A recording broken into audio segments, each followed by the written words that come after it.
It's 1-800-LAW-1010, 1-800-LAW-1010.com. Boy, I just saw another commercial of the guy. He's everywhere. Paul Harding from Martin Harding Mazzotti. Welcome back, bro. Hey. How you doing, Paul? Good morning, guy. Good morning. Good morning. So we're talking about unemployment insurance running out and people running out of money, and in these rent reprieves, kind of the time is up. So we wanted you to talk about where it stands here in New York and what our renters' rights are. Yeah, so the big news here, July 25th, the federal eviction moratorium is lifted. So landlords from all over the country can now go back to court and say, hey, you are going to be evicted. You're not paying your rent, or for other reasons, we're going to get you out. New York, a little different. We've got until August 5th before landlords can go in and attempt an eviction. But New York has a thing called the Tenant Safe Harbor Act, which says, hey, you can't evict someone for not paying rent from March 7th until their county was fully open through phase 4. All right. So what do you foresee happening here? Well, that you can still go after the tenant for not paying rent during that period. You just can't evict them for not paying the rent during what we'll call the COVID period.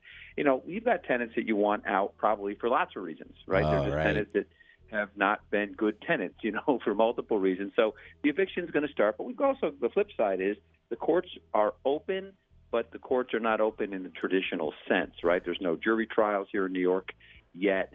This is a judge decision historically as it pertains to eviction. But I just think that things are clogged up. Landlords are going to go, and there's just going to be a lot of, needed, empathy towards tenants who have been, knocked off their game because of COVID. And so the eviction process is not going to be an easy one for the landlords. I remember when there was, people were going to the food banks and they were saying, 1 out of every 2 people has never been to a food bank. I imagine 1 out of every 2 people, haven't had their, house taken from them or kicked out because they couldn't pay their rent. So that's a lot of people with a lot of possible repercussions. Yeah. I just hope that we have compassion in this country. I think we've had compassion up to this point. Do you think compassion's running thin, Paul? Well, I think what's happening is the landlords had probably up to a 3-month reprieve not paying their mortgages, right? So now their mortgages are due. Right. So it's not as if landlords just own buildings. Most buildings that you see are kind of mortgaged to the hilt, and they rely on rents just to got to go to the break, top, though. It's got to go to the top. They got to be able to call their mortgage company, and Wells effing Fargo or whoever the hell else it is that's taking money and bought back their stock and are getting thicker and fatter every single day needs to cut the break to the landlord, who has to cut the break to the person who hasn't worked in 3 months. So clearly we've touched a nerve. Well, it's a really scary situation, I think, So who needs a lawyer, Paul? The landlord or the renter?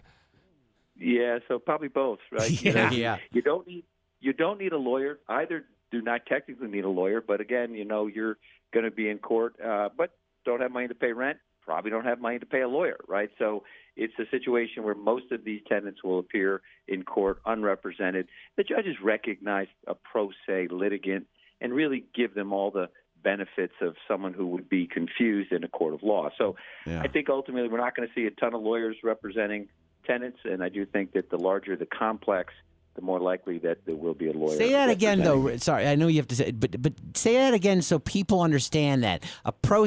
When you go to court pro se, you're representing yourself. So, and like Paul said, I've been in a situation. I've been sued by a guy pro se, and the judge looks at them with great compassion and gives them pretty much whatever they want. So if you are, handling your own legal, you can get up in front of a judge, tell your story. I bet. Right, Paul? I bet. Yeah, it feels intimidating, no doubt, because it's an unfamiliar water for you, uncharted. But what happens is the judge is under an obligation, to be super compassionate, to slow things down, give them the benefit of the doubt. The papers don't have to go in a certain way. They can help them, recreate the paperwork they're putting in front. So ultimately, it's difficult for a judge when he has a pro se litigant. And it's also difficult for a lawyer when there's a pro se litigant on the other side. So going in by yourself in that situation feels intimidating, but really you're given a tremendous amount of latitude. It's Paul Harding from Martin Harding and Mazzotti, 1-800-LAW-1010 and 1-800-LAW-1010.com. All I was going to add to it is you never realize the rights renters have until you're an actual landlord. As a renter, I didn't know I had all these rights. As a landlord, you're like, at some point, it's like a real pain in the ass to get rid of people. Yeah, like if you leave as a renter, isn't there something like that like lets the landlord, but if you don't leave, then it's like holy hell. Until you're on the other side, you really don't know. Well, that was really interesting, Paul. We appreciate the time this morning. Absolutely. Talk soon, guys. All right, thanks. Good talking to you. It's Paul Harding from Martin Harding Mazzotti, 1-800-LAW-1010, 1-800-LAW-1010.com.